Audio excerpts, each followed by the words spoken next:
rather than asking yourself, can you afford to keep Mohamed Salah? You almost have to ask yourself, can you afford not to? Well, it's been a fantastic start to the season for Liverpool. They're 1 point off the top of the Premier League heading into the international break, and one player has stood out head and shoulders above the rest, not only at Liverpool, but probably in the Premier League as well. And that is Mohamed Salah. But there is a big question mark over his future. And that's what we're going to explore today, his contract situation. Joining me is our Liverpool correspondent, James Pearce. And I'm going to throw it straight over to James. What is happening? Just give us a summary of the Mohamed Salah contract situation. Hi, David. Yeah, it's an ongoing negotiation. I think certainly this was always going to be the biggest challenge for sporting director Michael Edwards. When you looked at all of the renewals he was trying to get done over the course of this summer and into the autumn, and probably no great surprise that this one's taken the longest because clearly at the age that Mohamed Salah is, and the ridiculously high standards that he's delivering at week after week. We're talking about a contract that would be unprecedented financially in Liverpool's history if they are going to be able to keep him for the long term. Liverpool actually in recent weeks have renewed a number of top players, the likes of Alisson, Van Dijk, Fabinho, Robertson, Trent Alexander-Arnold and Jordan Henderson.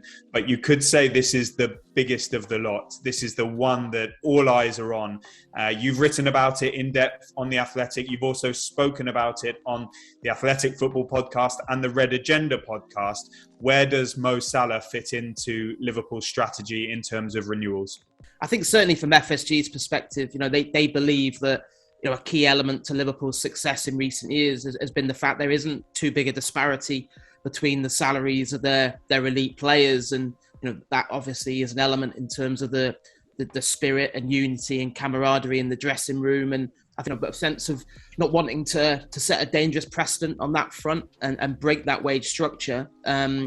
Although I think what's becoming crystal clear is we're not talking about someone normal here. We're talking about someone who's awe-inspiring feats just seem to get better and better season after season. And I think the reality for the ownership group is, if they want to keep hold of Mo Salah, if you want to keep hold of someone who on current form is the best player, I think in world football, then you have to pay him accordingly. And it's probably no great surprise that is why this is taking a lot longer than obviously a lot of supporters would have hoped. If you're not an Athletic subscriber, you can currently join for a third off the price of annual subscription. That's less than £1 or $1 per week for all of our comprehensive football coverage, as well as US sports, golf and more, all in one place. You can find that link in our description. Now, before we get back to James, a question for you. Is Mohamed Salah the best player in the Premier League at the moment? Let us know in the comments below. You mentioned this is quite a long-running saga, and we've heard comments from his agents. We've seen some quite cryptic messages. We've seen interviews with overseas media. But ultimately, this will come down to the offer and the proposal. And that's what I want to get your insight on now. What does Mohamed Salah want, do we think, to stay at Liverpool?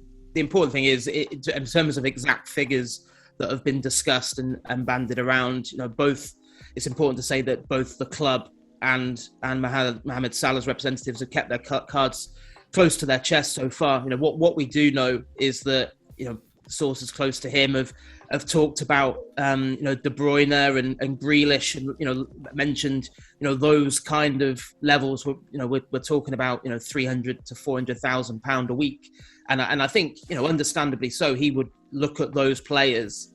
And, even someone like De Bruyne, when you look at, as magical a player he is, his fitness record, it is nowhere near Mohamed Salah's. Mohamed Salah's missed 7 league games for Liverpool in coming up to, 4.5 years. As talented he is, he's also remarkably, robust and durable. So yeah, that's the kind of figures that we're talking about here.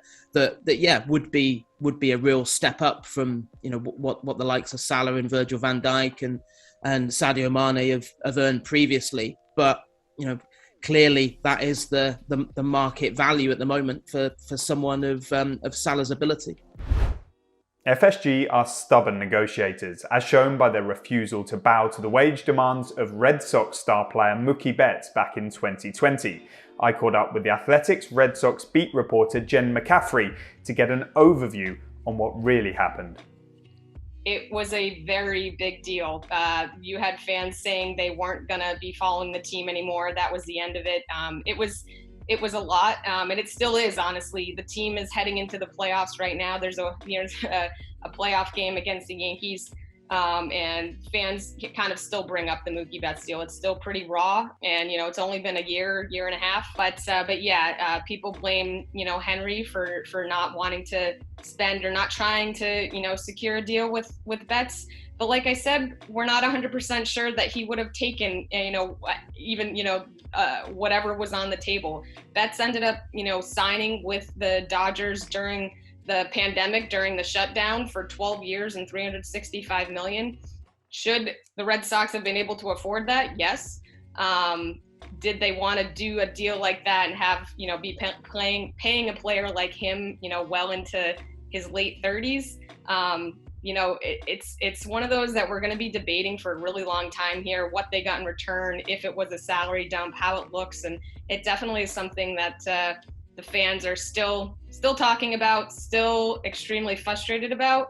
And you've seen attendance at Fenway down this year. Obviously, the pandemic has a lot to do with that. But I think fans are pretty fed up with the fact, getting rid of, trading away Mookie Betts was a very big deal here. And it will be for a while.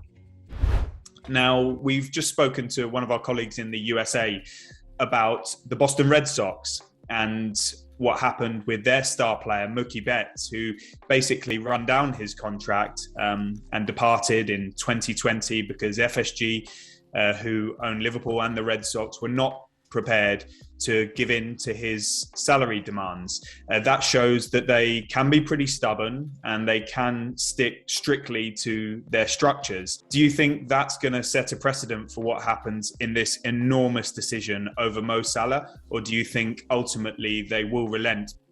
I'm confident that a compromise will be reached, because I think when you look at it from the owners' perspective, and we know that that you only have to look at what happened with Jorginho Wijnaldum last summer, that they do take the emotion out of the situations. They make business decisions, and clearly with Wijnaldum, they didn't feel as if it made financial sense to Liverpool to bow to his financial demands and give him the 3 or 4 deal that he wanted. But this is a very different situation. This is Mohamed Salah. This is someone who's already in the top 10 all-time goal scorers in the club's history. Someone who, if he sticks around for the next 3 or 4 years, I think, Liverpool fans always talk about whether Steven Gerrard or Kenny Dalglish is the greatest. If he sticks around for the next 3 or 4 years, he's going to be part of that conversation.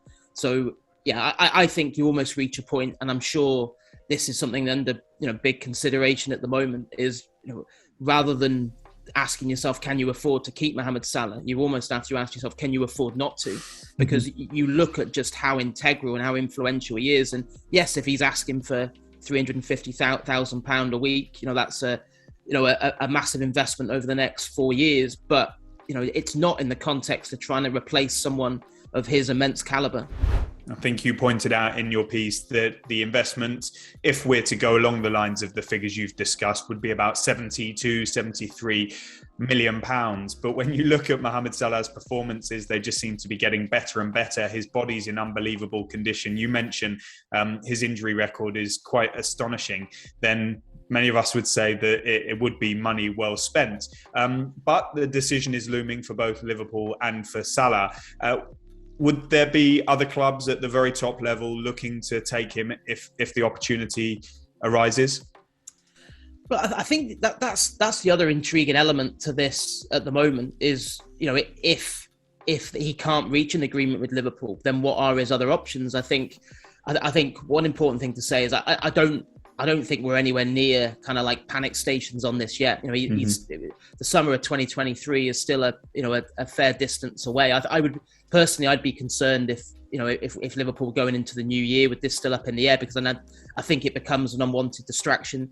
And then of course you reach next summer, and then any player going into the last year of their deal has massive implications in terms of their value. In terms of where he goes, I mean, there's always been there's always been this talk about Spain being, the kind of the next step for Salah. And, he obviously even last season, eyebrows were raised when he gave various interviews talking about, being open to the prospect of one day playing for one of the Spanish giants. But, I'm just not sure that door is even open, whether it'll even be open for him next summer. You look at, the financial problems at Barcelona, there's no way that they would be able to afford even the fee next summer and his salary. Real Madrid, of course, if they're going to get Mbappe, as everyone expects, next summer, then clearly, they're not going to be able to get Salah as well. And then, so that, who does that leave? That leaves Manchester City and probably PSG in world football as the only clubs who could potentially afford his wages. So,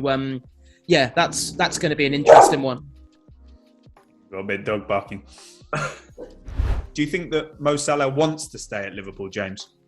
Yeah, I think he does. I think that there is absolutely no signs, I'd say, from anyone that I've spoken to that his commitment to the cause has waned whatsoever.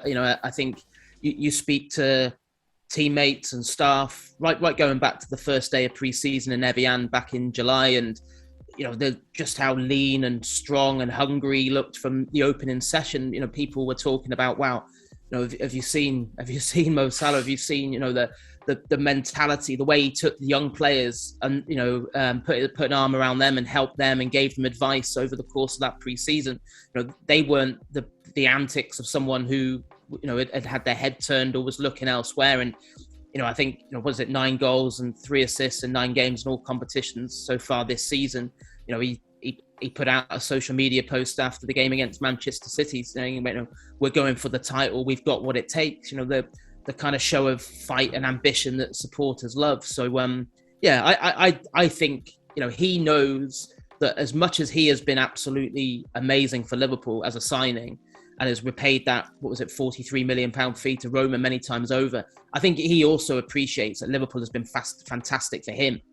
Klopp has helped elevate him to absolute elite world-class status. And he's the perfect fit for this Klopp system. And he's absolutely adored by Liverpool fans all around the world. And I think he wants to stay, but he also wants a contract that recognises, what he's achieved for the club. And also, I think, a contract that shows that Liverpool believe he will keep operating at this level for many years to come. Because, certainly you look at Salah and there's no reason why he can't go in the footsteps of Cristiano Ronaldo in terms of still delivering week in, week out at 35, 36. So that's why, for me, even a 4 or 5 year deal on massive money is still a very, very wise investment.